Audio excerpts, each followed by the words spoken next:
যখন নিজের পিঠে মারটা পড়ে, তখন সে একটু কান্নাকাটি করে।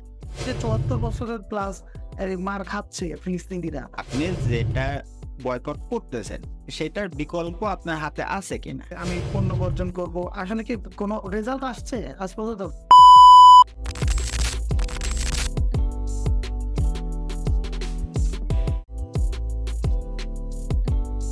এখন মানুষ তো এইটা বোঝেই না যে তার প্রবলেম গুলো আছে। যখন নিজের পিঠে মারটা পড়ে, তখন সে একটু কান্নাকাটি করে।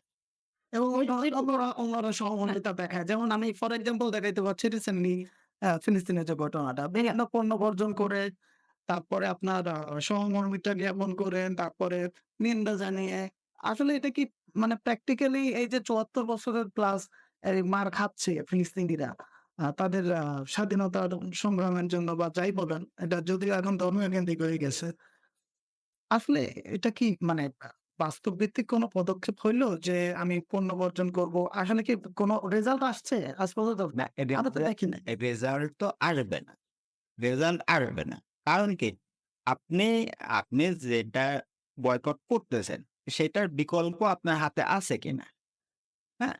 এখন মনে করেন যে আপনার টয়লেটের রাস্তা বন্ধ হয়ে গেছে বা পেশাবের রাস্তা বন্ধ হয়ে গেছে। তখন ডাক্তারের কাছে গেলে কি করবে? আগে আপনার বিকল্প একটা রাস্তা তৈরি করবে।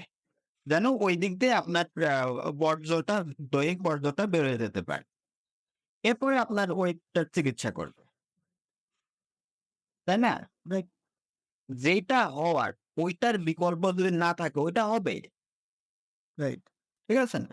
এখন আপনি বর্জন করতেছেন তাদের কি বর্জন করতেছেন? এই Coca-Cola এই তাদের বিভিন্ন প্রোডাক্ট বর্জন করতেছেন। কিন্তু আপনি কি জানেন যে তাদের প্রোডাক্ট যদি আপনি সম্পূর্ণ বর্জন করতে চান, তাইলে আপনি বিনা চিকিৎসায় মরবেন। হেলথ চিকিৎসা কেন্দ্রিক যত পেটেন্ট হুম। তার 80% পেটেন্টের মালিক হচ্ছে ইসরায়েল, ইহুদি বিজ্ঞানীরা। আপনি সেটা কেমনে বর্জন করবেন? আচ্ছা ওটা না যে আমি যদি আমি এখন মানে রিয়াল ওয়ার্ল্ড এ যদি আমি বলি ইন্টারনেট মানুষের অক্সিজেনের মতো হয়ে দাঁড়াইছে। না, আমি চিকিৎসার উদাহরণটা কেন দিলাম? কারণ হচ্ছে যে আপনি ইন্টারনেট না হইলে আপনি বেঁচে থাকতে পারবেন। ধরলাম যে আপনি ধরলাম যে আপনি ইন্টারনেট ব্যবহার করলাম না। Suppose that.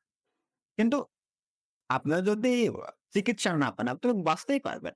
না আমার কাছে আজব লাগে কোনটা যে ধরেন এই যে বয়কটের প্রচারণাগুলা এইটা আমি তাদেরই প্ল্যাটফর্মে করতেছি। হ্যাঁ, এটা আমার কাছে খুব খাওয়া উদ্ভট মনে হয় আসলে। এ এ এটা আসলে কোনো প্রবলেম না। আপনি কোন প্ল্যাটফর্ম ব্যবহার করতেছেন এটা আসলে খুব বড় কোনো ফ্যাক্টর না। কারণ আপনি আপনি তাদের অস্ত্র ব্যবহার করে তাকে মারতে পারেন। এটা আসলে ব্যাপার না। আচ্ছা ঠিক আছে। হ্যাঁ? আপনি তাদের অস্ত্র ব্যবহার করে আপনি তাকে মারতে পারেন। কিন্তু মূল বিষয় হচ্ছে আপনি যে আ এক এক হচ্ছে যে আপনি কেন মার খাচ্ছেন, এটা আপনাকে ফাইন্ড আউট করতে হবে। এটা আপনার বুঝতে হবে যে আমি এই কারণে মারটা খাচ্ছি। তো সেইটা বললাম না যে যার পিঠে মারটা পড়তেছে সে একটু কান্নাকাটি করতেছে বাস। কিন্তু সে নিজেও কিন্তু বুঝতেছে না যে আমার পিঠে এই কারণে মারটা পড়ছে।